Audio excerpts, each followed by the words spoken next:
Hi and good afternoon, everyone. Thank you so much for making the time to come along to today's webinar. We know that these are really difficult times at the moment, and so we're keen to make sure that over the next hour, hopefully we can provide you with some reassurance and some clarity on what reopening the salon doors will look like and re-entering into that new normal. As always, we endeavour to support all of our partners and the hair and beauty industry in general, and so we hope that these insights and subsequent Q&A will offer some light at the end of the tunnel as well. Now, before we kick off, I just wanted to run you through the format of today's webinar. So first, we'll go through some introductions, both in terms of your hosts for today, as well as the backdrop to these insights. And then next, we'll go through how customer behaviour has changed since lockdown has ended in various countries across Europe and what that has meant for the hair and beauty industry. Following that, we'll go through treatment trends and share exactly what Treatwell customers have been booking post-lockdown. And then finally, we'll have a live Q&A with Treatwell partners, Mandy from hair salon Mogeen in the Netherlands, Callie from Get Nailed in Switzerland, and Christian from the Drunken Barbershop in Italy, who will all be sharing their personal experience and learnings with you guys.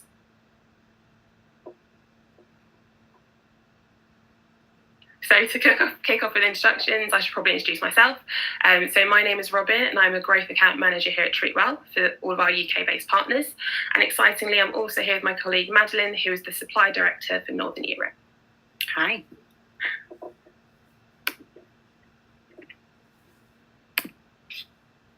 Now, the earliest reopening date that we have for the UK is the 4th of July. However, we are still waiting for that to be a fixed date. We know that reopening salon doors is a highly anticipated moment and we want to help you prepare for it. In the meantime, Treatwell is part of an all-parliamentary group advising government on support and clarity our industry needs, as well as focus on rebuilding customer confidence in such close contact services. We operate in 11 markets, soon to be 13, and 9 of those 11 are now reopened again with only the UK and Ireland remaining closed. To help you both plan and prepare, we've turned to our local teams across European industry, across countries in Europe, that have already come out the other side of lockdown to help gather a wealth of resources, customer booking insights, best practices and advice from our fellow Treatwell partners. Now, as I mentioned, we've gathered learnings from our other markets where the lockdown has already lifted. So using the data we have from the markets as they've reopened, plus insights from partners in those countries, we thought it would be useful to share with you what we've learned so far. So as you can see, Lithuania and Switzerland were the first of our countries to reopen, and then followed by that, Germany then reopened, which is the second biggest country for Treatwell after the UK. Now, throughout the last month, all other markets reopened, some with new restrictions in place. For example, Belgium, who has not yet allowed massages to be rebooked, and some in phases, such as Germany, who opened their hair first, and that is then followed by beauty a few weeks later. So now just to pass it over to Madeline, who'll be able to run through some of those insights with you in a bit more depth.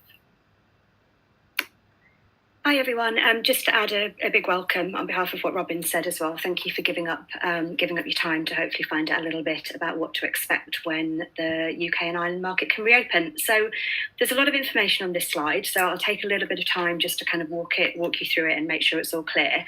But the big message to start with is actually there's some good news here. So as soon as any announcement goes out with a really firm reopening date, there's a real surge of demand. So we actually see people rushing to secure those first appointments back in the salon. If I kind of explain the chart in a little bit more detail, so if we look at the yellow part of this column, what that represents are new customers to salons. So by new customer, we mean somebody who's brand new, never been into that salon before, or we mean someone who hadn't been into the salon within a 365-day period. So someone who hasn't been back in a full year's period. The turquoise part represents repeat customers. So those are those loyal customers returning back to their favourite salons. What you can see, so lockdown pretty much started across Europe on the 23rd of March. So that's kind of the 5th bar on the column towards the middle. And what you'll see, it was really only regular clients making appointments during that time, obviously for future dates because salons were closed. That makes sense because Treatwell's marketing was pretty much switched off during that time, but regulars did want to stay loyal. They were booking their future appointments and showing their stylists or the therapists that they were going to return to salon as soon as they could. We see that trend really continue when the opening announcements come out. So you'll see April 23rd, for example, is when a market opened, but a couple of weeks before then is when the announcement went out from the government in those countries that salons would be able to reopen. So that kind of trend continues into the first week that the market is open as well. So regulars started to book into salons quickly. In a lot of cases, salons actually automatically gave the first appointments to loyal clients as well. So lots of them had waiting lists ready from people who'd missed their regular appointments during lockdown. So hopefully that will kind of make sense that during close down, it's really only regular appointments booking for future dates. And then as an announcement comes and a market reopens, the majority of those bookings are coming from your regular clients as well, rather than new clients. But as the market gets a few weeks into being reopened, you'll start to see the yellow part of the column, so those new customers starting to increase. Treatwell started to switch marketing back on by this point. Salons start to have a little bit more availability to see new clients as the regulars have already been back in. And we think we're seeing customers who didn't manage to get into their usual salon start to look for somewhere new as well. We do know that a big proportion of these new customers are looking to book somewhere new because potentially their working life has changed and often even their location. So we know that in a lot of the big cities, and we expect to see this in London and Dublin as well, big companies have been actually asking their staff to continue to work from home. So people are actually living away from the usual salon that they would have booked in. So for a lot of you who are kind of in city centre locations, I know that that might be a little bit of a concern that your regulars won't be close to you and booking back in, but it is also an opportunity to attract new clients who are living close to that area as well, couldn't get in with a regular salon and looking to find a new salon. So hopefully that explains that chart a little bit, but we'll try and take any questions on that at the end if anything wasn't clear. So we started to touch a little bit on how customers might change habits, but in the next section, we want to move on to some real data to show you the definite trends that are already emerging from around Europe. We expect this to be exactly the same in UK and Ireland, so hopefully this will equip you to feel that you're ahead of the game and able to capitalise on changing habits, rather than having to really react once the reopening has already happened. So on to the next slide, and some ideas about what the post-lockdown new normal might look like. So the first thing to kind of go through is the fact that there's been a really big uplift in customers choosing to book online. Of course, that made sense during the lockdown because salons and therapists and freelancers have all been closed and might not have been able to answer the phone to customers trying to book. But that trend is going to be here to stay. We're seeing that already in our data. I think we all know as consumers ourselves that online has been a bit of a lifeline during this pandemic. It's how we've organised ourselves, it's how we've shopped, how we've entertained ourselves, it's how we stay connected with our friends and families. So what was already happening with offline moving online has really been accelerated. And we think it's very possible that in addition to phone bookings decreasing, walk-in appointments might become a thing of the past as well. So hopefully Christian will be able to talk to us a little bit about that later. But because of social distancing, salons in many countries are actually mandating that clients can only be in salon by appointment. And part of our discussions with the government about the UK reopening is around whether this should actually be a rule rather than just a recommendation. I'm really conscious that we're going to have some barbers and some nail bars listening into the webinar, and this might represent a very big change for your business. So it's definitely something to start thinking about. The good news is, though, is that we have got time to prepare. We know that we're opening in the UK at the earliest on the 4th of July. So we're on hand if you need to talk about it and start to plan ahead. So no panic, just something to be prepared for. So knowing that customers want to book online, I think it's really time and a good opportunity to think about how easy it is for them to do that right now. So lots of you on this call will be Treatwell partners already. That's great. You've ticked a box because you've already made yourself available 24/7, but there are other online channels out there. So think about your website and your social media, as well as Reserve with Google. So making sure that every single outlet you've got for online is available for customers to book and not just browse. Giving customers the maximum flexibility and convenience about how and when they book is really going to be key.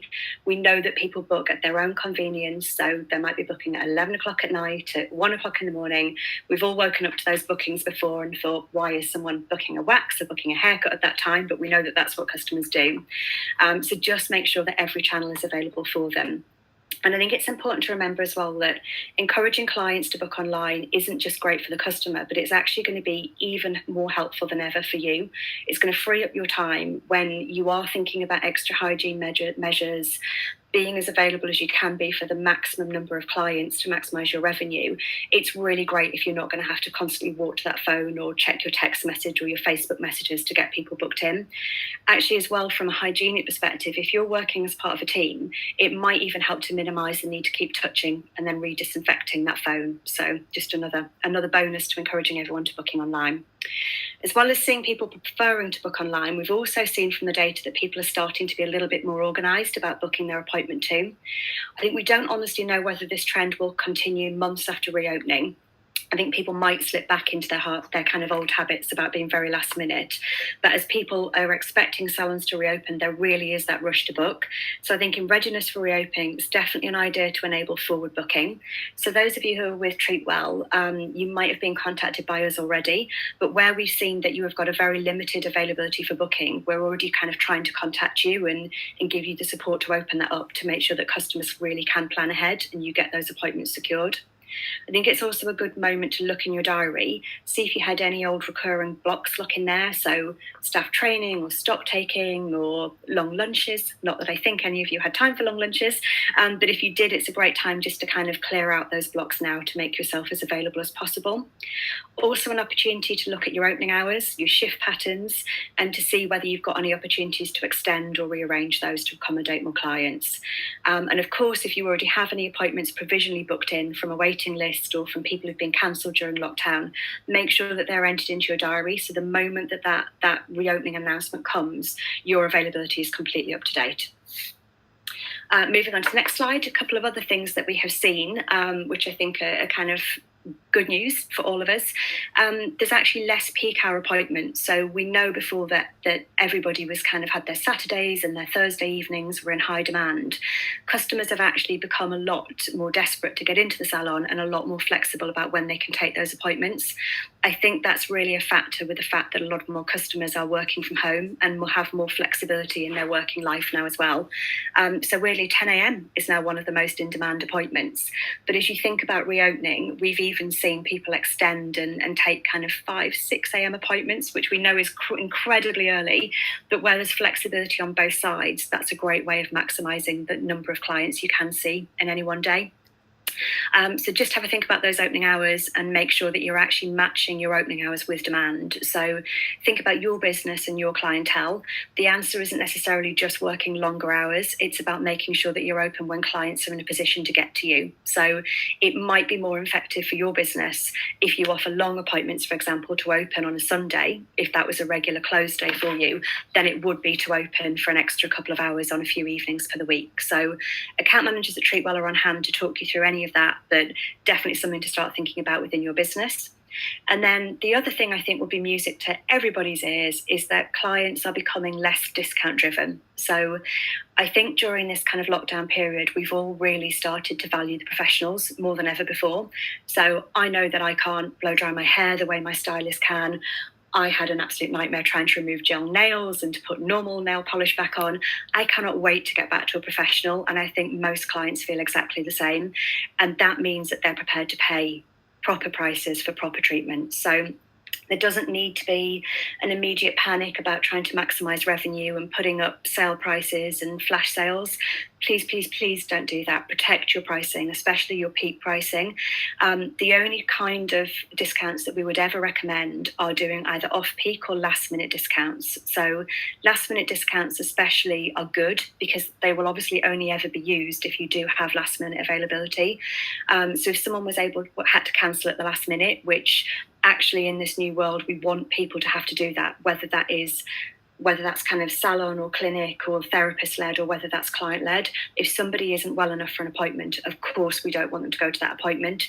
So we should be encouraging actually those last minute cancellations. But a great way of making sure you fill them if you haven't got a waiting list is to put on a last minute discount and make sure that availability is really prominent on Treatwell.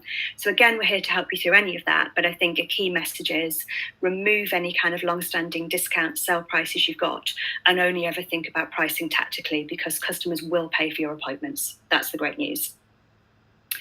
So that was kind of a little bit about customer habits we've seen, but I think it's interesting to, and I know that there's a very keen interest in this from all of the questions that we had submitted beforehand. We'll talk a little bit more about treatment trends now, so what to expect for the various treatment types when salons and centres and clinics can reopen. And I'll pass back to Robin to take you through this section. Thanks, Madeline. So once we have some clarity from the government on whether we can return with all treatments bookable, we know that a big question on your mind, like Madeline said, will be which treatments customers want to book.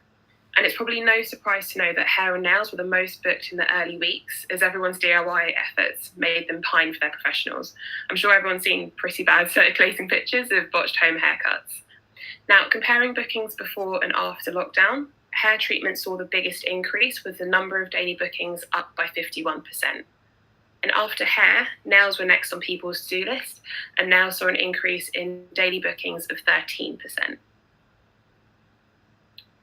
So with hair being the most missed treatment, we wanted to take a deeper look at what exact treatments customers were booking.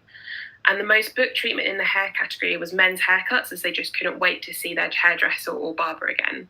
And this was closely then followed by women's haircuts, who felt the similar sense of urgency. Following those two came hair colouring, and of course roots have been growing, so it's no surprise that hair colouring has almost doubled since post-lockdown. For nails, whilst there were many lockdown home attempts, we are seeing manicures and pedicures surge in popularity. They were the first and second most booked treatment in the nails category. During the lockdown, clients have experimented with DIY nails, but again, it's clear to see that they've missed their professional stylists. And we saw an increase of 54% in nail extensions and overlays. It's worth noting that extensions are more popular in some countries than they are in the UK and Ireland, so it'll be interesting to see whether we see the same peak. But if you can offer them, make sure that they're visible on your Treatwell menu. And if you need any support with this, just let an account manager here at Treatwell know. So customers can find them and book them if that's what they're looking for. And then less of a booking trend and more of just some ground info from some of our partners who are working. Whilst customers are still booking the similar nail treatments to before, their colour choice has actually been far more neutral than previously. And maybe it's after looking at a grown-out colour for several weeks that they've chosen to play it safe for their first post-lockdown mani. But either way, it's a really interesting thing to consider when you're looking at how you're managing your stock levels and potential opportunities for retailing as well. Now, looking at other treatments, we've seen both face treatments and hair removal bookings come back quite strong. In the face category, brows have peaked by 20%, but facials are a little bit slower to return, especially in markets where PPE is required. The reality is that until we know if any PPE the government will mandate for our country, we don't know what to expect. But we'd recommend thinking about express treatments to offer clients the chance to have a facial, but limit the amount of time that they're in the salon. We don't think this will be forever, though. As customer confidence gradually rebuilds, but it's worth just having that in mind and being prepared. Hair removal is definitely a treatment lots of people have been doing at home, so the 10% surge is actually fairly modest. Give it a few weeks' time, though, and customers will gradually be ready to return depending on the hair length that they have when reopening happens.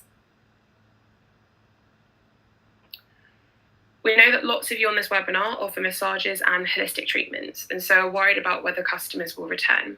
We have to be really honest in this one and say that we are seeing a bit of a decline. However, let's be positive about this. Firstly, we're having gorgeous weather across Europe, which makes people less likely to rush to book. And secondly, those who've used massages purely to relax or to unwind after a stressful day may not feel in need as they've been away from their workplaces. For both massage and holistic therapies, you guys are 100% the professionals here, and customers just can't replicate this at home. We do have confidence that customers will begin to rebook, and the customer survey we did supports this. We also believe a heightened awareness of wellness and self-care during lockdown will help holistic treatments to not just return, but to increase in demand. Again, rebuilding customer confidence will be a huge focus for us, so rest assured that we'll do what we can to support those of you looking to reopen and build your massage and holistic therapies.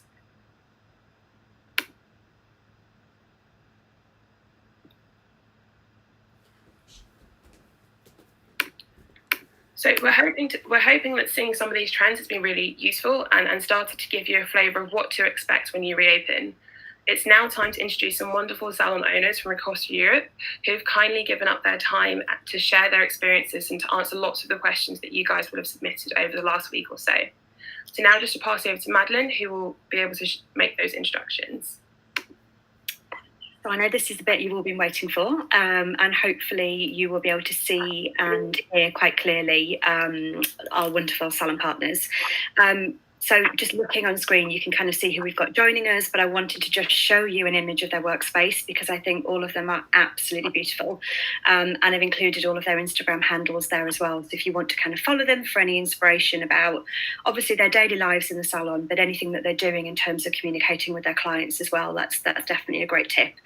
So rather than me kind of introducing them, I'd love to kind of ask them to just tell us who they are, where they work, how long they've been in business, and then we'll get straight into the Q&A, which is the bit I know everybody is desperate for. So, Mandy, I know you've got a few sound issues, but hopefully you can hear us okay. Can you say hi and let us know a little bit about your business?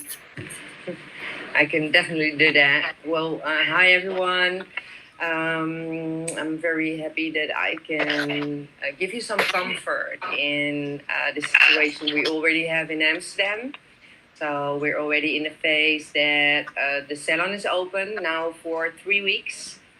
And people are so happy to be back. And we're really happy that we can help them.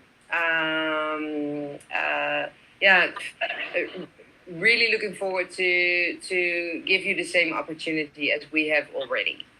Great. And Mandy, you are, I mean, we can see from the picture that your salon is absolutely beautiful, but you're a kind of a city centre location, is that right? And you've got quite a big number of stylists working. Yeah, we have 300 square meters. Mm-hmm. Well, thank God for this situation. And normally we have a hair school, which is the back part of the salon, and because we reopened and we had to have like extended space for every client, we created new workspaces. So before we said, oh, we really have a big salon, maybe it's a bit too big, and now we're really happy. I bet. Yeah. Oh, it's beautiful. Thank you, Mandy. Thank you. Well, lots of questions for you later. And Callie, very lucky to have you joining us as well. Can you give us a little bit of a hello and tell us who you are? So my name is Carla. Everybody calls me Callie. I love it. We are in Switzerland. I am also in the city center, and also very thankful to have a big salon. It was very, very handy during the opening. I am a nail artist. I do everything from nails to toes, everything. Acrylics, gel, pedicures, and I have 17 years of experience in this. Wow. I mean, you don't look old enough to have that much experience, Callie. Thank you. Very happy to be here. Thank you. And last but not least, our drunken barber, Christian. I love the name.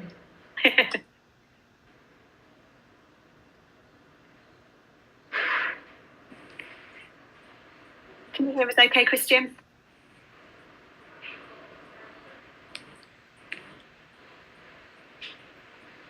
Oh, we might come back to Christian in a second in case he's having any connection issues. Okay, let's dive into some questions, and then we'll come back, and hopefully Christian will be able to introduce himself when he takes his first question. So many of you have submitted questions. Thank you so much for that. I think we had over 700 the last time of checking. So obviously we're not going to be able to throw 700 questions at our salon owners. Don't panic, guys. But what we've tried to do is kind of break them into 4 themes, and we've picked out the most kind of commonly asked questions. So I really hope that we pick off some of the big things that are on your mind for everyone listening. So starting with kind of the operations and the running of the salon. First question to anyone who'd love to answer it for us. Have you taken any measures to space out appointments? So did you use clean-up time? So that's adding on additional time at the end of the appointment to clean up and make things hygienic. If so, how many minutes did you add? And have you moved to be by appointment only to control the numbers of people within a salon? Okay. Do you want me to start? Yes, go ahead. Okay, because we had a huge challenge concerning this part. So in the beginning, it was like so overwhelming that everyone was coming and we wanted to help everyone. And of course, we kept it in mind.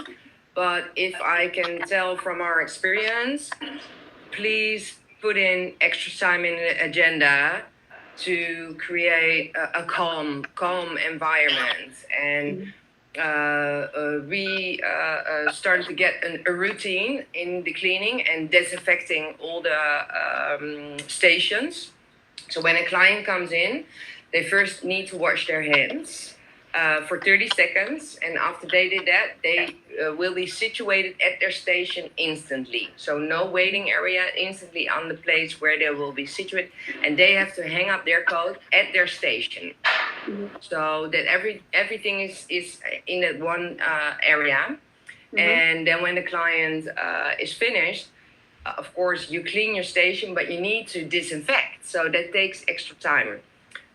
So we haven't planned extra time for the clients, but we put in like every 2 other clients, we put in like 10 minutes so that they have a little bit extra time to do the things, because it's a lot of new handling. So in the beginning, that takes a lot of extra time.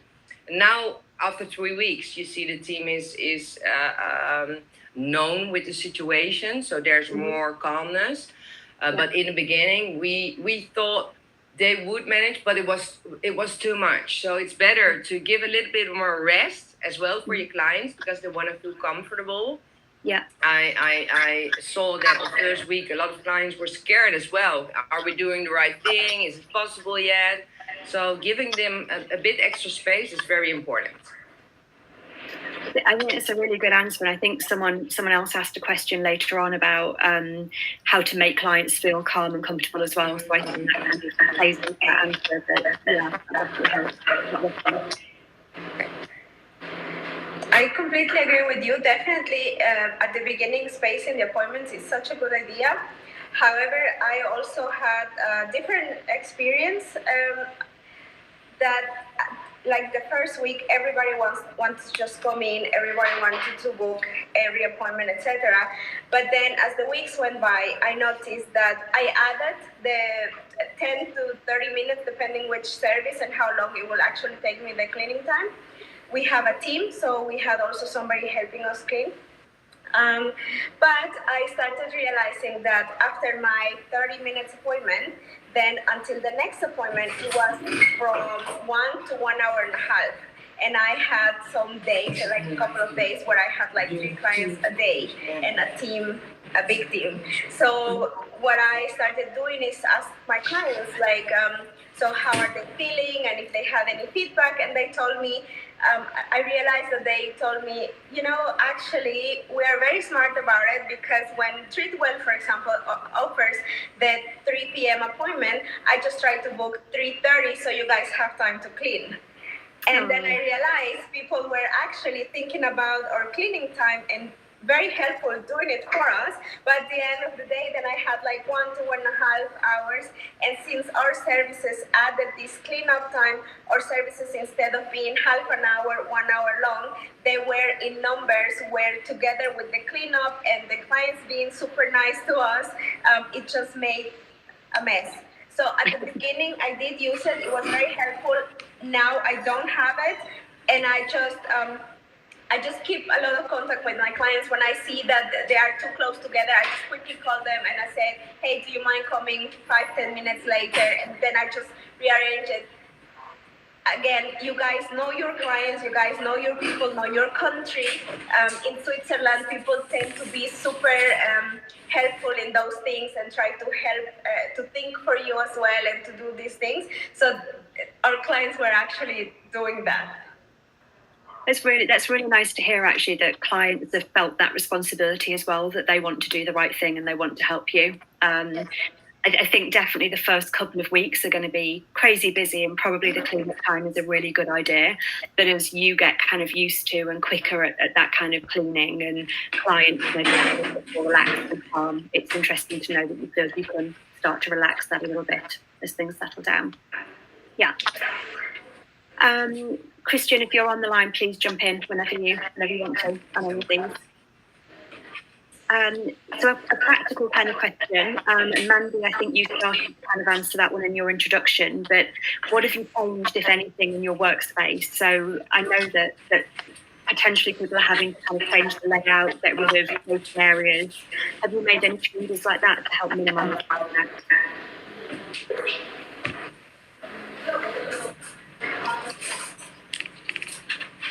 Who wants to take this one? I didn't hear your question, and I don't see anything on screen. I see the last question. Oh, sorry, Mandy. So just asking questions. I think you mentioned that you've changed your waiting area to make sure that you can space clients out better. If I have, sorry, can you, one more time? Yeah, don't worry. Have you changed anything in your workspace, like around the layout, to help create a bit more space in between either your stylists or your stylists and your clients? No, we spread it out, everything. So we took the 2 meters between workstations, so that people have enough space to work fluently and freely. And disposable cups, so no more glasses, things like that. So everyone has their own things, and of course a routing in which we didn't put in with tape or stickers or whatever, but we created everywhere. We created more space. Great. Yeah. Thank you, Mandy. And Callie, I know that I had a little virtual walk around your salon the other day, Yes. And I know that you physically rearranged some furniture to make a little bit more space as well. Yes, again, like Mandy, I also removed the waiting area. I sent an email to my clients prior, and I said, guys, we don't have a waiting area, so please be punctual. Don't be late, because we have enough. We want enough time for the next client, but also don't be too early. Our clients normally are 15 to 20 minutes early from their appointments. So I said, please don't, because you will have to wait outside. I'm very firm on my decisions with my clients, and they know that, so they respected that. They come really to the point. I also rearranged my furniture. I do have a table which I could not separate. So what I did is I took the middle seat and then I just put the table somewhere else around the salon. The pedicure stations, because we only have 2, and we couldn't space them. What I did is I just put like an acrylic in the middle, so the clients are close to each other, but really between there is something. And the other things that I did was with my team. We normally try to go out for lunch like 2 at a time to catch up and talk and everything. So this at the moment we're not doing. Even though we are working together all day long, we are also keeping our distance. We are if we go for a cigarette break or for lunch or whatever, we don't do it together. We try to keep it, and I put them extra time on their break so they have enough time to sterilize. We have a area where they can have their lunch. I put them a microwave, a fridge, so I give them some time, so if they use anything in the room, they can sterilize and clean it before going back to work. So those are the main things that I would change around the salon. That's amazing. Thank you, Callie. Crystal, can you hear us okay? I wondered, because you're a barber and I understand you work by yourself, don't you? So I don't know if there have been any practical changes that you've had to make with your clients. Oh, we've not got Crystal. Okay, we'll keep hoping. Keep hoping that he joins us shortly. And next challenge. This one is actually asked by the opposition hairdressing who are in Leeds in the kind of north of England. What was the biggest challenge you faced, and how are you and your team coping with additional daily tasks? Okay, well, the biggest challenge for us was going from totally standing still in full-blown Christmas busyness. Mm-hmm. That was the biggest challenge, because it was like 2.5 months that it was a full waiting and being insecure what's going to happen, and then truly happy that we could reopen, but then coming from that state in a mind-blowing state of Christmas season for 3-4 weeks steady. That was the biggest challenge. Yeah. Or that is the biggest challenge. Yeah. Yeah, that's true. I'm just gonna quote Helmut von Moltke, and he says something like, "No plan will ever survive the actual battle." You know, so I wanted to. Our clients look up for us to protect them. You know, in a way, they help us. They do their part, but they need to have this reassurance that we know what we're doing, and in order to achieve that, I did like a list together with my team while we were still in lockdown, and we were we have a WhatsApp group, and we were always like shooting ideas, like you know what?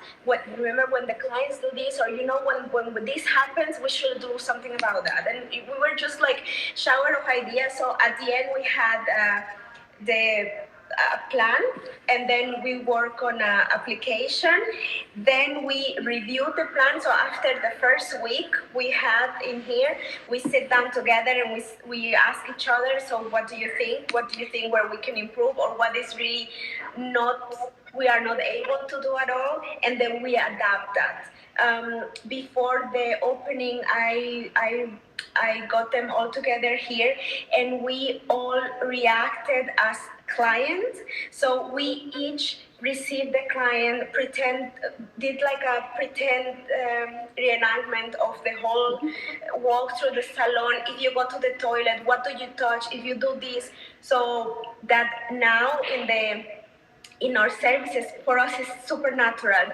So we did that before. So because we knew it was gonna be super crazy, we didn't want to look like we don't know what to do. We wanted them to feel like, yeah, we got this, don't worry, we got you, it's all okay. And that's where the video idea came from that day where we were like just pretending to be clients.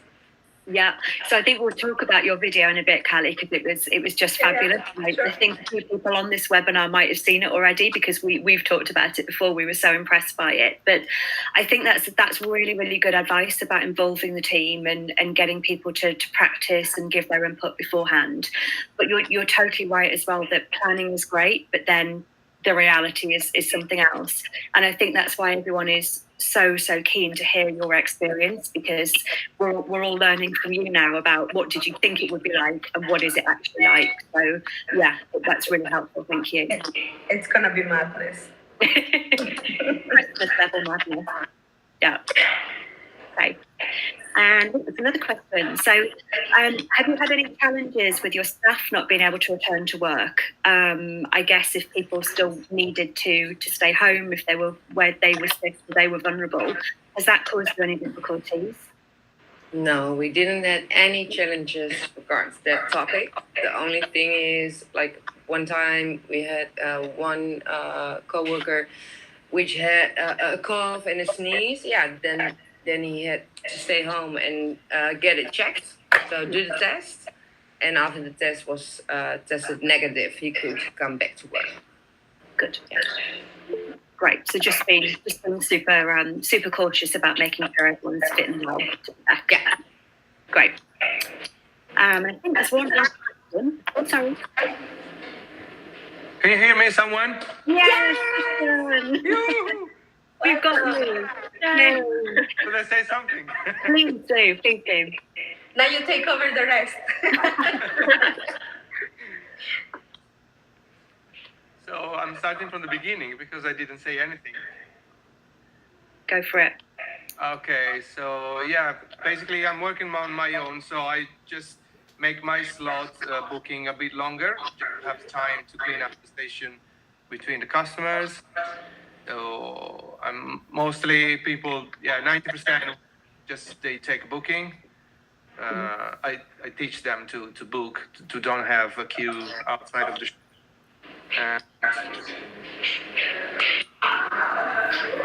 I didn't need to change too much in the shop on my own. So just make sure to have enough time to tidy up the space between the two customers. And the first 2 weeks were very busy, so I'm quite pleased. People were very happy that we are back to the business.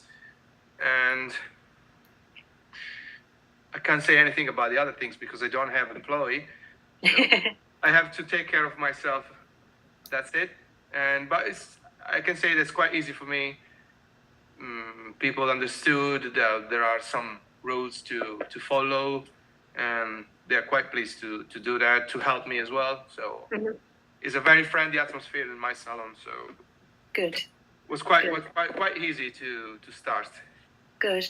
Well, I'm glad your clients are looking after you as well, Christian, that it's a kind of a joint responsibility that they're turning up on time and they're booking their appointments and they're keeping you safe as well as you keeping them safe. That's great. Yeah. They do. Good. And then one last question actually on kind of the operations and the salon management has come in from Fiona Povey-Hare, who've asked, have you managed, to keep all of your stylists or your therapist employed if practically you're able to see less clients in a day? So I guess that's a question for Mandy or Callie. Well, in Holland, we have a different kind of approach from the government. So they started to support salons with one restriction, is that you have to keep all your staff employed. So that's not a question we can relate to because, and thank God we didn't have to make any of those changes. Yeah. But it's not in order in Holland. Okay, good to know. Yeah. In Switzerland, we are free to decide whether if we want to let someone go. Obviously, within the legally time, you need to give them notice, etc. I'm very lucky that I didn't have to do that. The government help if you decide to keep your team. The government help in paying 80% of their salary of the time that you don't need them. So, for example, if I need them 80%, I paid 80% of their full salary. The government will pay 80% of the remaining 20%. That is how it's managed in Switzerland.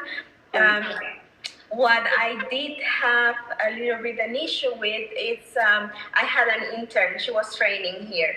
And during the last 2 months of the lockdown, she was supposed to, because I was supposed to open a new salon. So this intern was going to go to the new store. So we didn't have enough space for her here. But she was training to come to the other salon.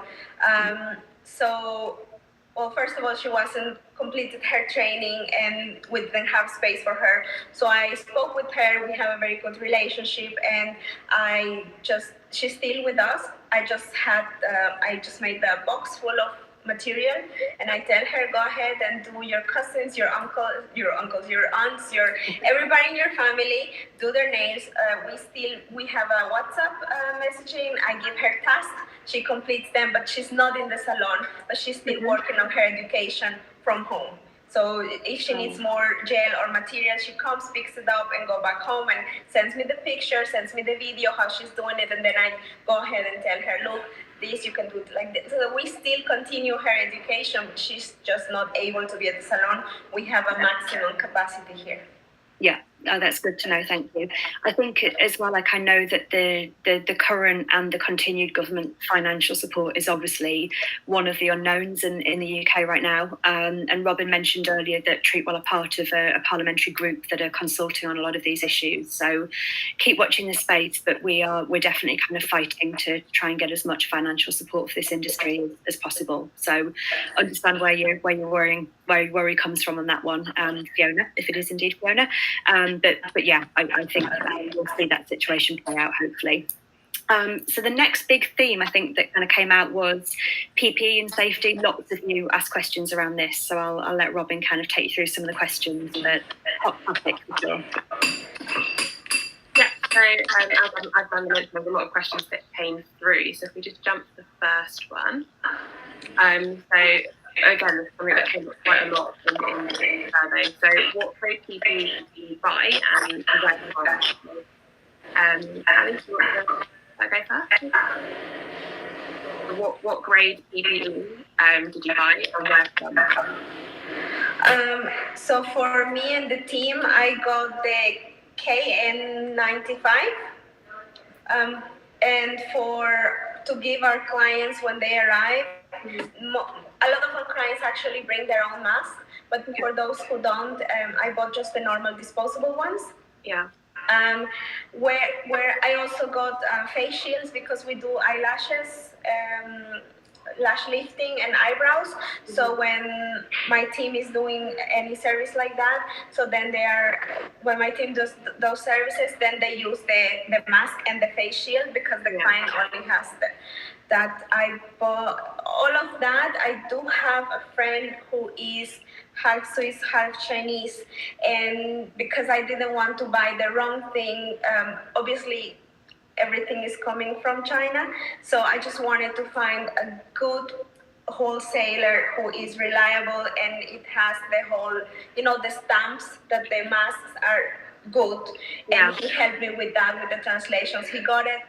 What I did is I got together with other salons around my area.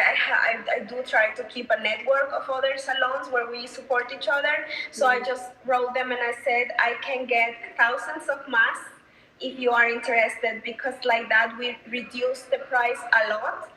And I got it from a reliable source. So I bought thousands, and then in here I just gave them. We just divided the masks. And it's a community as well, because that's definitely something that we've seen in the UK, where people sort of sharing advice and recommendations in terms of what PPE might need to be used, and also, like you said, sharing that across the board, so you're not having to pay really high rates and you can sort of pay it out a little bit. Yeah. Exactly. Mandy, a question?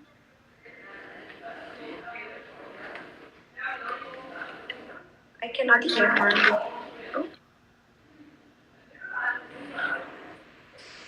It feels stuffy. No. But it is bearable. It is definitely bearable. You get used to it wearing face masks. Yeah.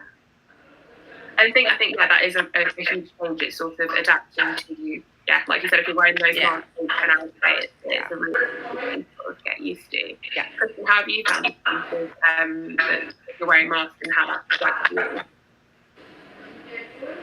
Sorry, I don't hear you properly, babe. You cut a lot, Robin. Can you hear me now? Is now okay? Yes. Okay, perfect. So it was just to check and see how both you, Carly, and Christian, how have you found using and the practicalities of wearing that PPE? Wearing a mask for me, horrible. Yeah, very understandable. I'm wearing it 8 hours a day, so it's a lot. I can only imagine that it's quite difficult. There's another question from William and David Pear, and they've asked, how have clients reacted to any new safety guidelines that you guys have put in place?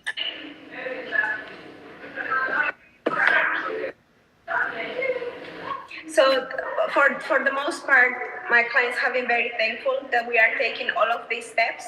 I only had one person, and she came in, not a regular, but she came in and said that she didn't need to use the mask because she was immune. I reminded her, I'm happy for you that you are immune, congratulations. However, I am not, and the people around you is not. So please wear your mask. She told me that it was her decision, it was her prerogative to decide she wants to wear or not. And I just reminded her that was my decision whether I do her nails or not. Yeah. And then she put on her mask, and then I did the service. So it is important to be nice and polite and accommodating to your clients. It is most important to be firm and to, these are my rules. If you want other place who has lesser rules, good luck, because I don't think I will feel safe there. But in here, we are all doing our part, and you need to participate on that part. Yeah, definitely. I think you need to, like you said, having those boundaries there and in place. So that was one. The rest are loving it. Yeah.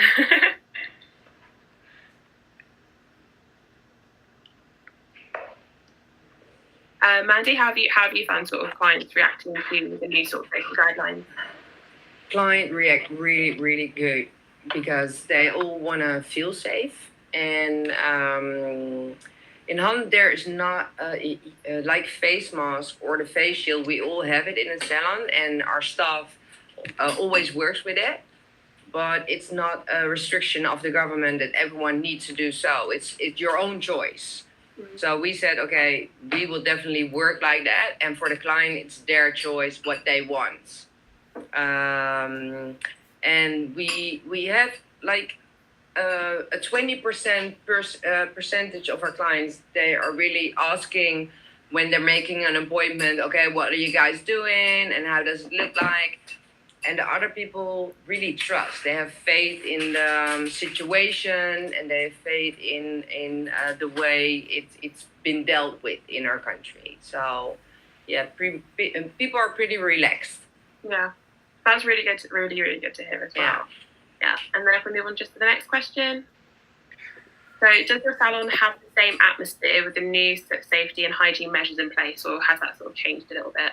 No. People, they just come with their own mask, and they follow the rules easily because, the respect for each other.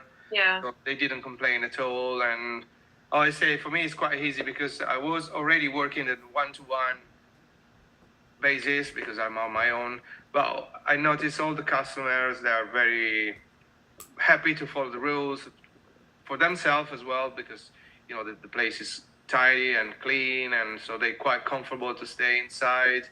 And yeah, no one's complained about. They complain about the situation, of course, but not about the rules to be followed inside the shop. Yeah, exactly. So it was very easy to. The only things that we complain, all of us, is the mask. It's hard to breathe. Yeah. But for the rest, it's okay. So. Yeah. And I think, like you said, because everyone's sort of in it together, and there's that sense of community, it just means that hopefully the atmosphere is still really positive, and they obviously love to come and see you guys. So that's all being maintained as well. And Madeline, have you been better questions, I think?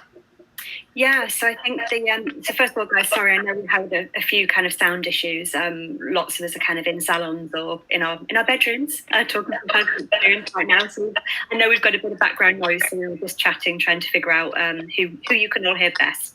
But yeah, the next kind of set of questions fell more kind of in an area around preparing clients for reopening.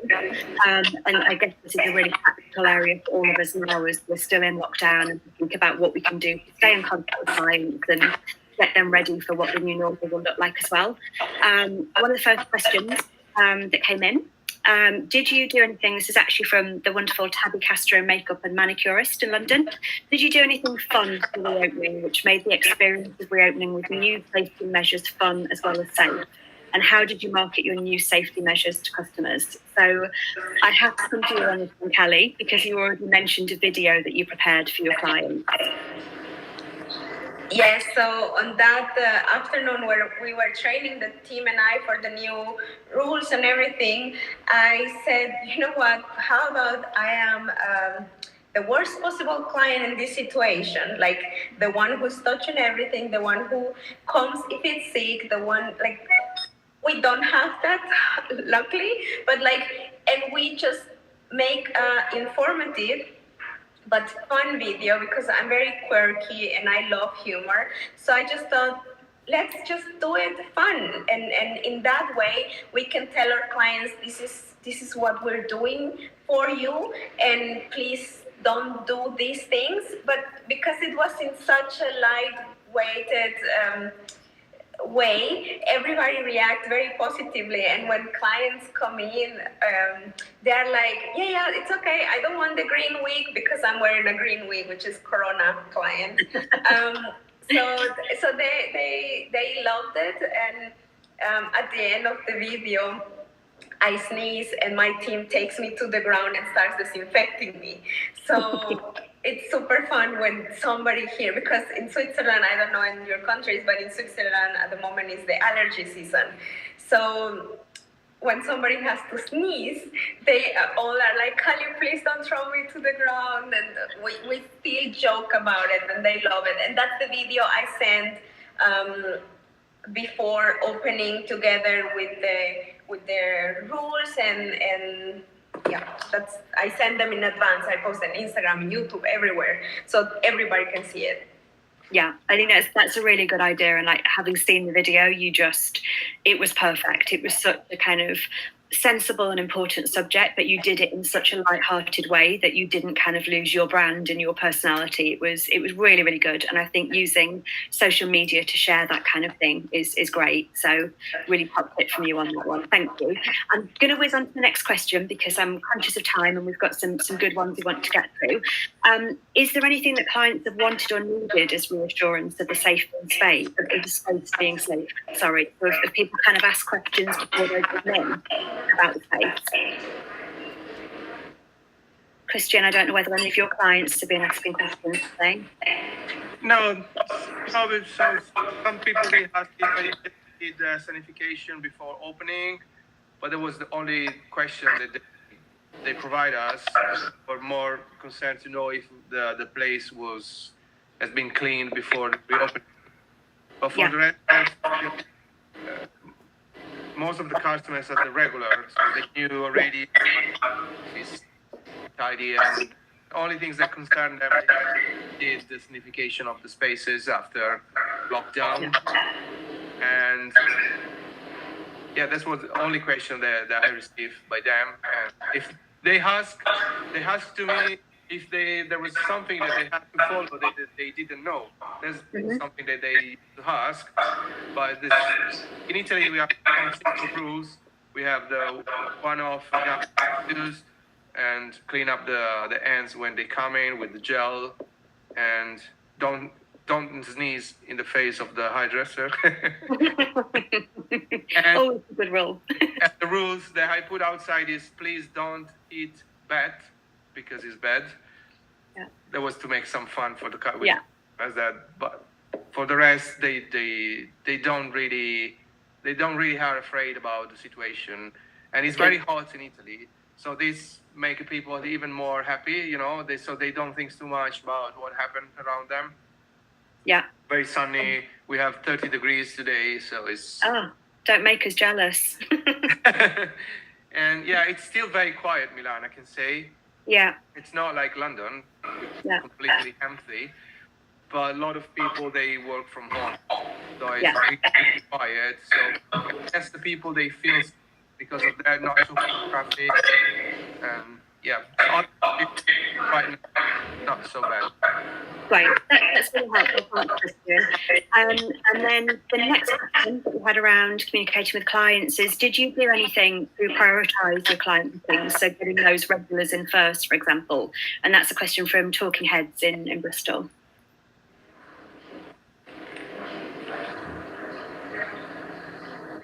I'll go first? Yes. Okay.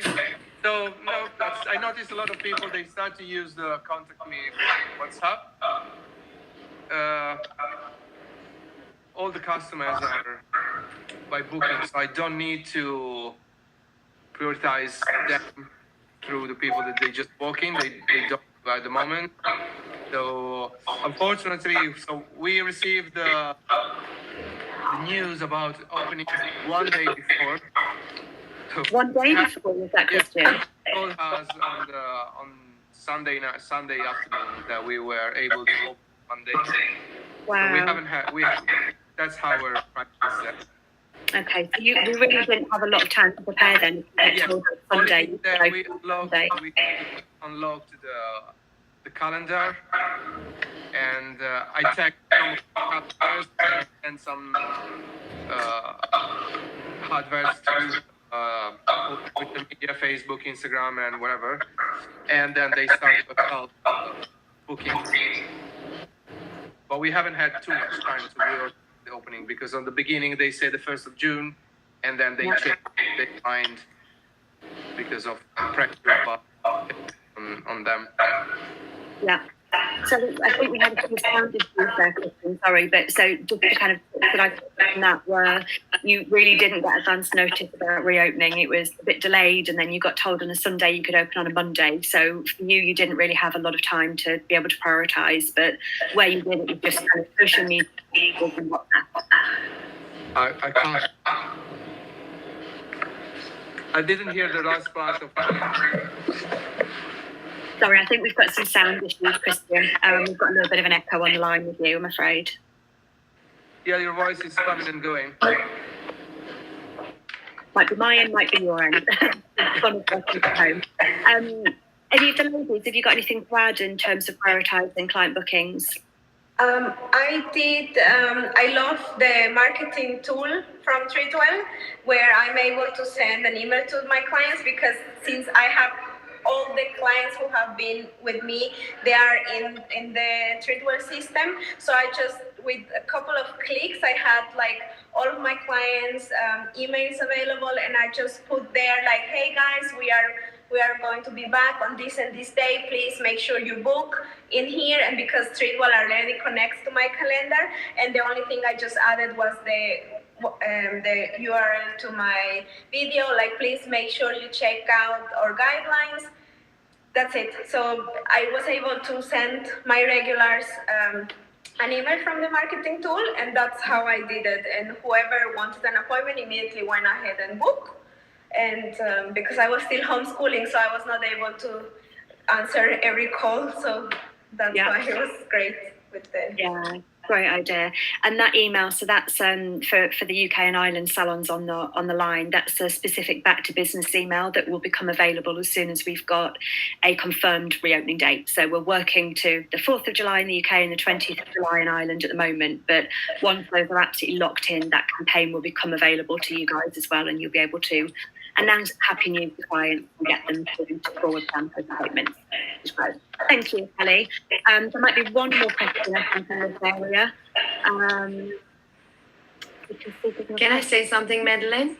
Push plan. Yeah, because I think a very important thing with the client bookings for hairdressing salons, color will take extra time, because there's been such an extended time of waiting, and we didn't foresee that properly in our salon, but we had a few days. It was like a little bit of a challenge. So now we as well made the agreement with our front desk staff and the stylist that every new client needs to come and show their hair first.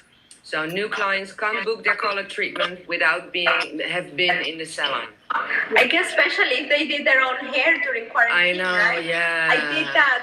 I'm so sorry for my friend. You are that bad customer. Yeah, no, that's a really practical tip. Thank you. I think a lot of the stylists out there are going to be worrying about the DIY nightmares that they're going to have to try and correct. Sure. Yeah, thank you.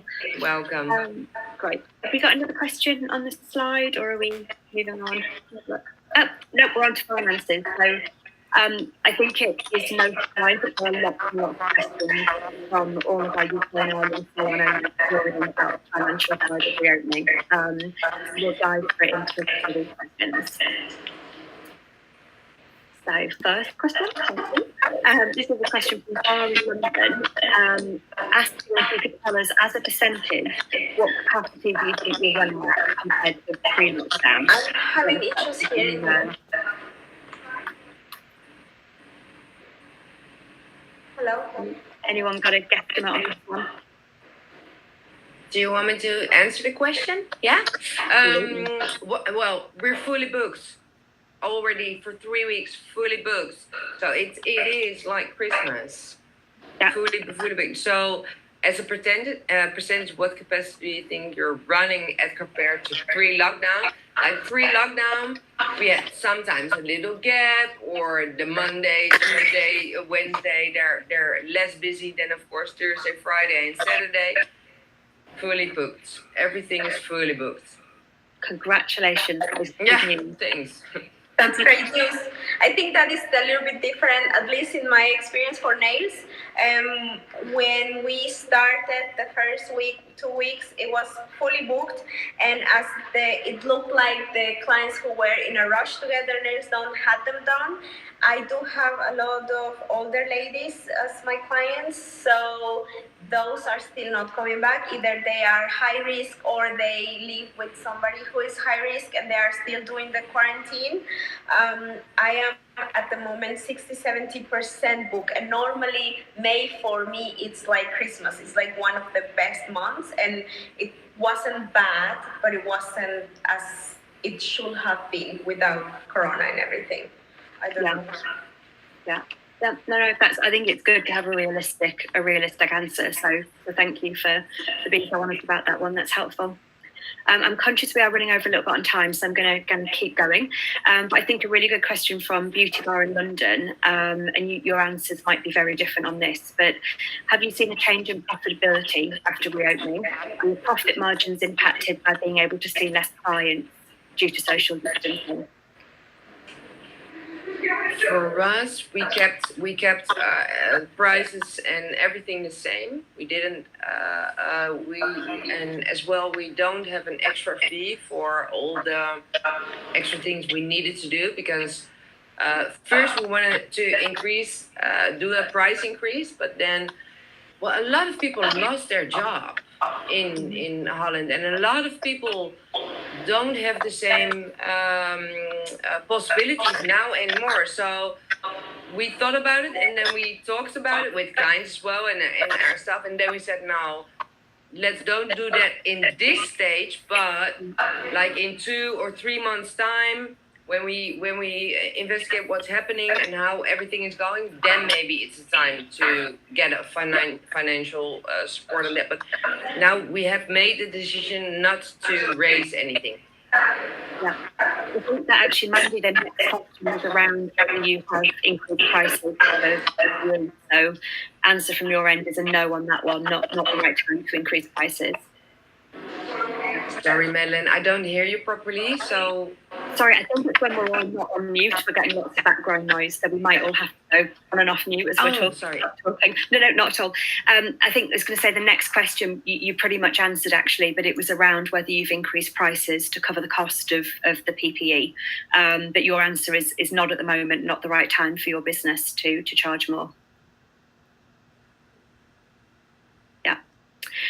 Is there any of the others, Callie or Christian, interested to know whether you have charged customers for PPE or whether you've absorbed the cost of the additional measures?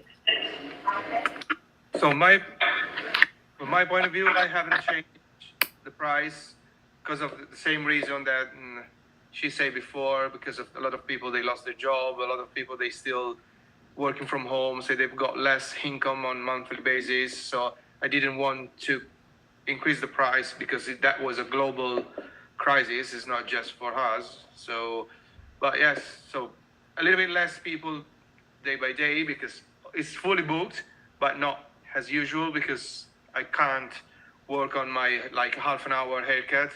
I need much more time to clean and tidy up the station.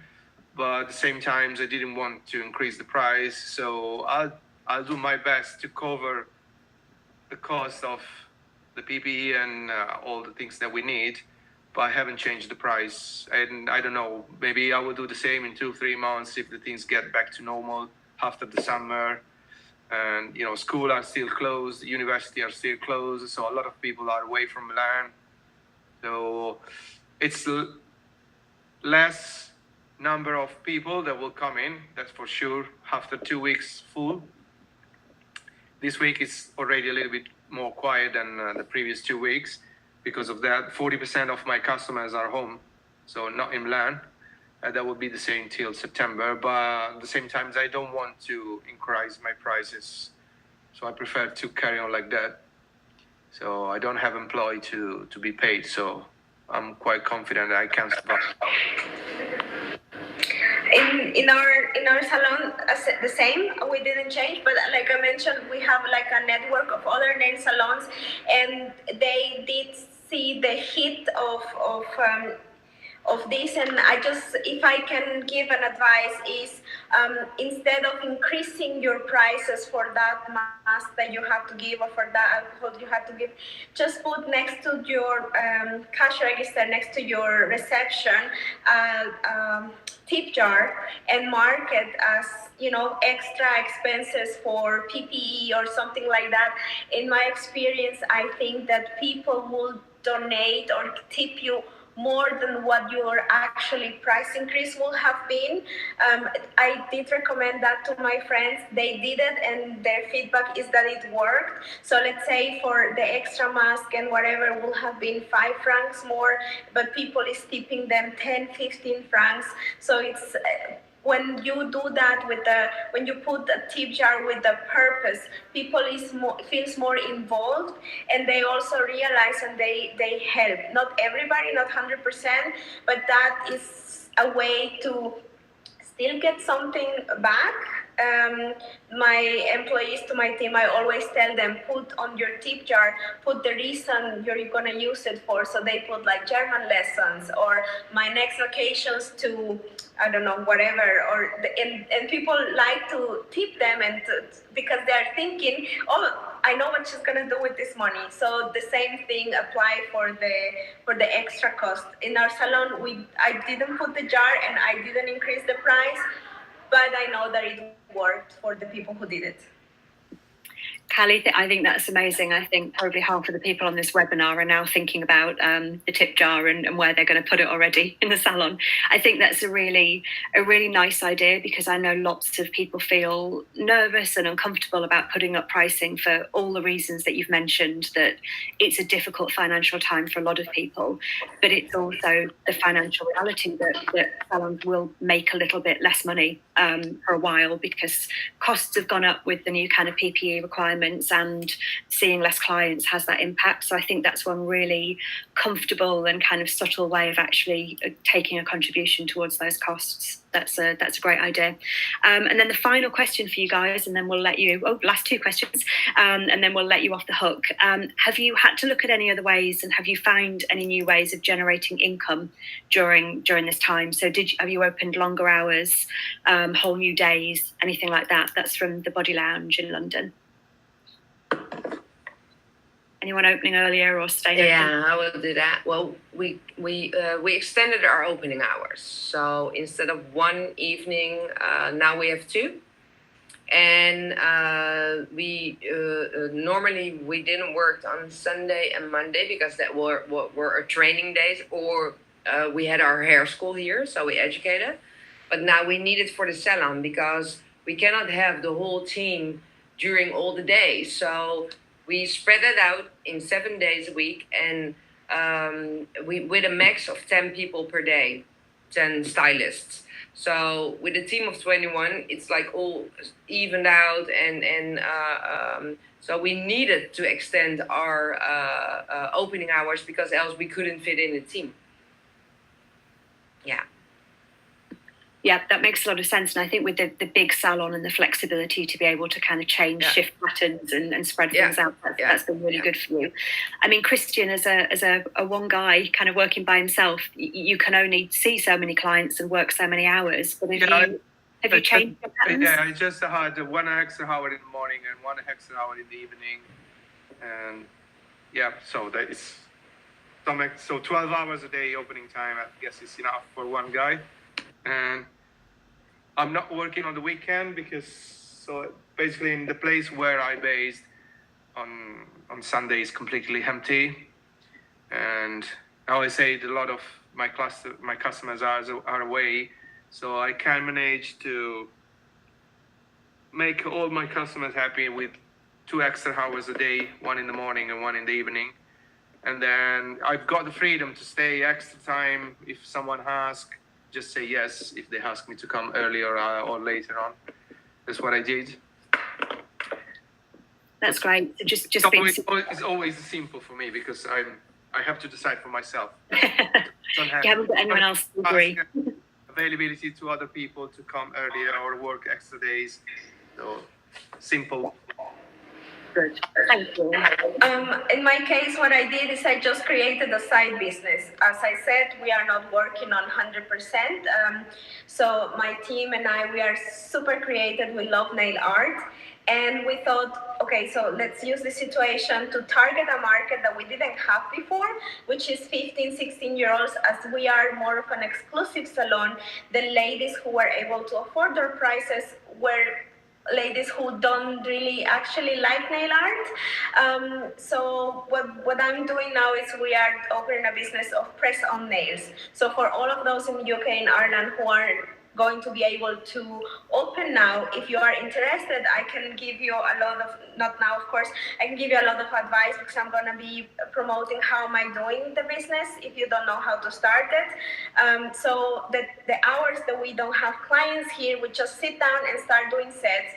We promote them, we sell them. Our clients who aren't able to come just call us and say, you know, my favorite color, can you just send me a set? And we just send them to them. And so that's what I had to do in order to. I also had already a web shop where my clients could order the products that we sell at the salon, and that's the one who took off because everybody wants to still have the hand cream that they used to buy from me, the cuticle oil, tanning creams, etc., that they used to buy here. So I work more now digitally, even though we still have the salon. So I'm here, I'm at the salon, but if I have an hour, I just do press on nails. Sorry.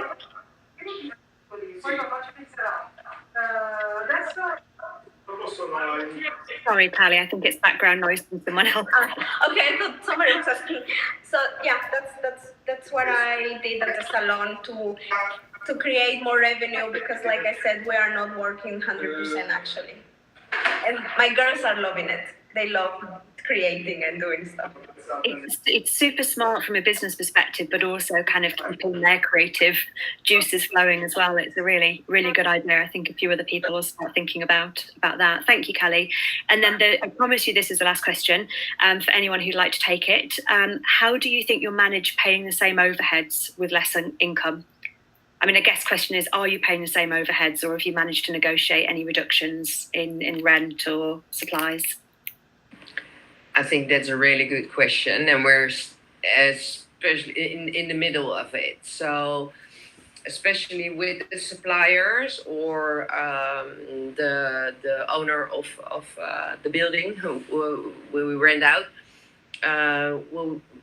we said, okay, we have had this big gap, so there's no money on our bank accounts anymore. So everyone needs to wait, and when things are coming in, we do that in percentage-wise through all the people, which, of course, we need to pay bills from the past.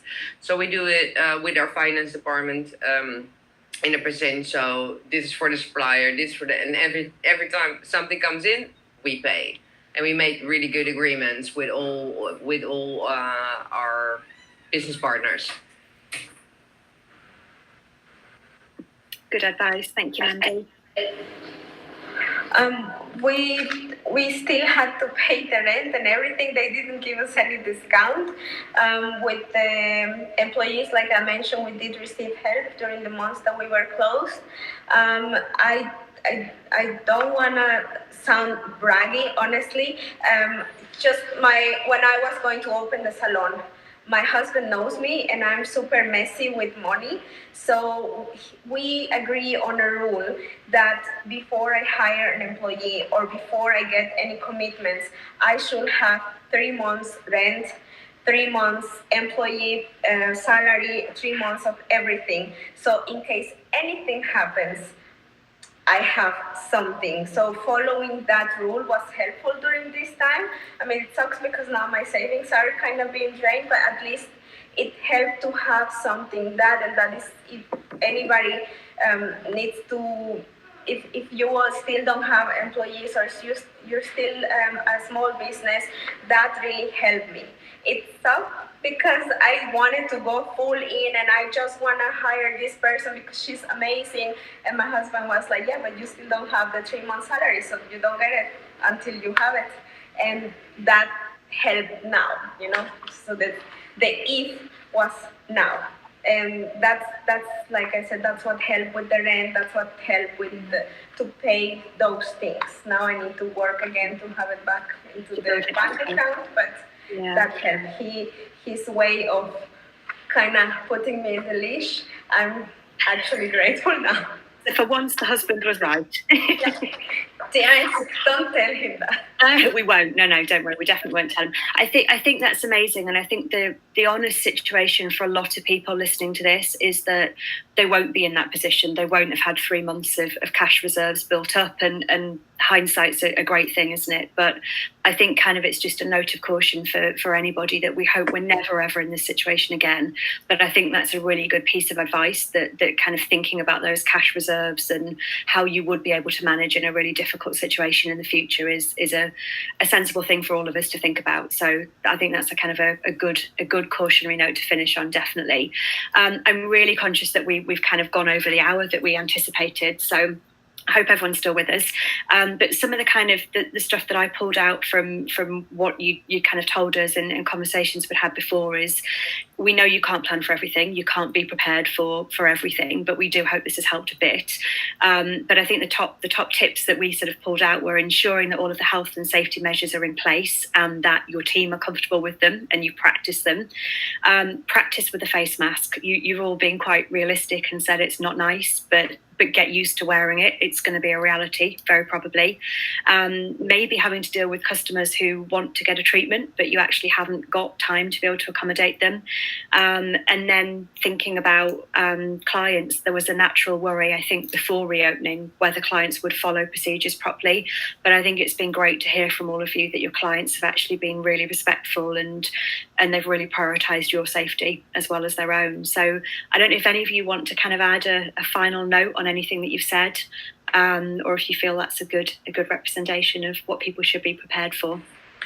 I think the best thing, and especially because UK still has a few weeks before the salon opening will be done, what helped us enormously is that 2 weeks prior to opening for the salon, we had every day we had like 3 people in the salon just preparing everything, so that we had to do that like 2 days before we opened.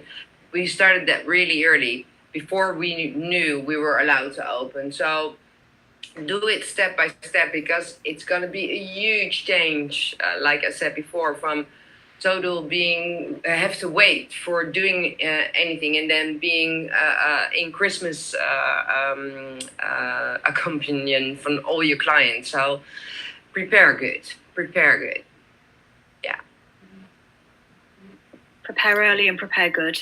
I think that's a very good note to finish on, Mandy. Thank you. And listen to your staff. Listen to your staff, because they need to get everything off their chest, which is there. Some are scared, some are angry, so talk a lot with your staff. Yeah.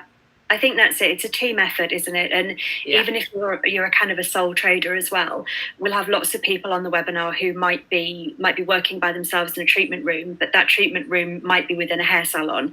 So I think it's great to actually extend that and feel like you're part of a bigger team and all work together on what approach you're going to take and get team support. But I really genuinely hope this has been, and think it will have been very, very useful for everybody. So you're welcome.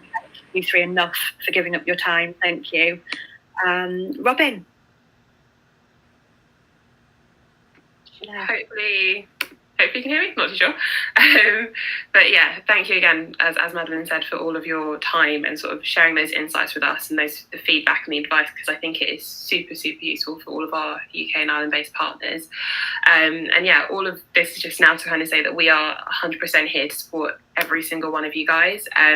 For all of our existing partners, we have a dedicated team of account managers who are working sort of around the clock to make sure that we're able to support you as much as possible during this transitionary stage, but as always, long after that as well. And whether that's just because you need a friendly ear on the phone or you want to have some chats about the concerns that you might have, we are 100% here to sort of work through with you on those. And for any of you guys who haven't partnered with us just yet, we'd absolutely love for you to join this community. I think, like we've seen so far, there's been a lot of sort of sharing of knowledge and insights, and we really want to make sure that any sort of business goals that you have or concerns that you have, that we're able to support you in hitting those goals absolutely as well. So yeah, that's kind of it from us. I'm sorry for the sound connection issues and bits along the way, but hopefully you would have found this really, really useful. You can watch this back at any time as well, so definitely feel free to take a look at your leisure, and if you've got some questions, like I said, we're here to sort of talk you through them and make sure that we can support you as much as possible. So yeah, I'd just like to say thank you again on behalf of everyone to Callie, Mandy and Christian for being with us today and sort of sharing your time. And for all of you guys who've joined this webinar today, again, thank you for joining. Hopefully you found it useful, and thank you for also sharing all those really great questions, because that's what's ultimately led to these conversations. So thanks to you guys as well. And yeah, we look forward to seeing you on the next one. Thank you for your time, and we'll see you soon. Thank Bye, you. guys.